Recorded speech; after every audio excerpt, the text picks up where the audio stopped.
দর্শক, এই মুহূর্তে নিয়ে যাচ্ছি ভারতের ভূখণ্ডের ভিতরে বাংলাদেশের একটি বিচ্ছিন্ন গ্রামে।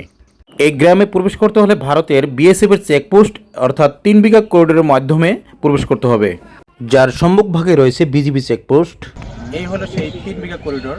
এই করিডোর দিয়ে আমাদের দহগ্রামে বাংলাদেশের একটি গ্রাম রয়েছে, সেই গ্রামে প্রবেশ করে বাংলাদেশের নাগরিক অলরেডি ওখান থেকে বাংলাদেশে আসতেছে। ডানে বর্ডার দেখা যাচ্ছে, এটাও ভারত। বামে যেতে দেখতে পাচ্ছি, এটাও ভারত। অর্থাৎ এই বিএসএফ এর চেকপোস্ট অতিক্রম করেই বাংলাদেশের নাগরিকরা দহগ্রামে যাতায়াত করেন। এই চেকপোস্ট হতে দহগ্রামের আঙ্গরপোতা গ্রামে 9 কিলোমিটার দীর্ঘ রাস্তা অতিক্রম করতে হয়। এই যে বর্ডার সিকিউরিটি ফোর্স বিএসএফ, ওই দেখা যাচ্ছে বিএসএফ।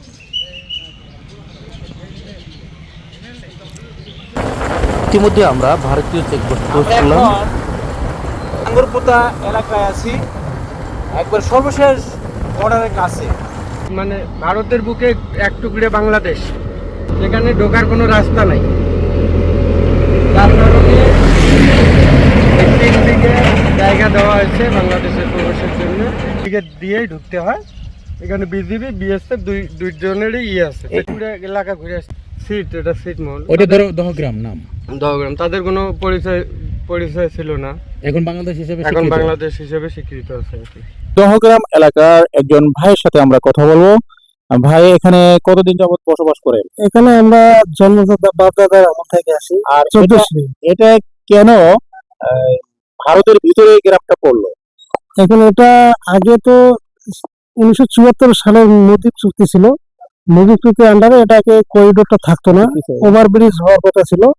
কিন্তু ওভারব্রিজ না দিয়ে আমাদের দেশনেত্রী বেগম খালেদা জিয়া 1992 সালে 26শে জুন এটাকে ভারতের সাথে, ভারতে একটা জায়গা ছিল বেরুর বাড়ি, ওটার বিনিময়ে দহগ্রাম আঙ্গরপোতাকে, বেরুবাড়ি বিনিময়ে চুক্তির ভাবে দহগ্রাম আঙ্গরপোতাকে 3 বিঘা করিডোর আমাদেরকে আর কি বেরুবাড়ি কি দিয়েছে বাংলাদেশ পক্ষ থেকে? বাংলাদেশ পক্ষে বেরুবাড়ি ওটা একদম ছেড়ে দেওয়া হয়েছে। বেরুবাড়ি দহগ্রাম আঙ্গরপোতা থেকে এখান থেকে বড়। আপনাদের ভারতে কোনো প্রেসার না, এখানে ভারতে কোনো প্রেশার নাই। ইদানিং আর কি বিজেপি, বাংলাদেশ বিজেপি এবং বিএসএফ এর মধ্যে বেড়া কাটা নিয়ে মাঝে মধ্যে আর কি ধোয়াঘাটি হয়ে থাকে। কোথা থেকে আসছেন? ধন্যবাদ ভাই আপনাকে। আমি শুধু কক্সবাজার থেকে আসছি, বাংলাদেশের একেবারে দক্ষিণ প্রান্ত থেকে আসি, উত্তর প্রান্তের এই বর্ডার সীমানায় আঙ্গরপোতা দাহার গ্রাম দেখার জন্য এসেছি। আমি মোহাম্মদ এনামুল হক, প্রধান শিক্ষক একটা স্কুলের। এই গ্রামটা দেখে আমার খুব অভিভূত হয়েছি যে ভারতের ভিতরে আমরা যে একটা গ্রামে অবস্থান করতেছি।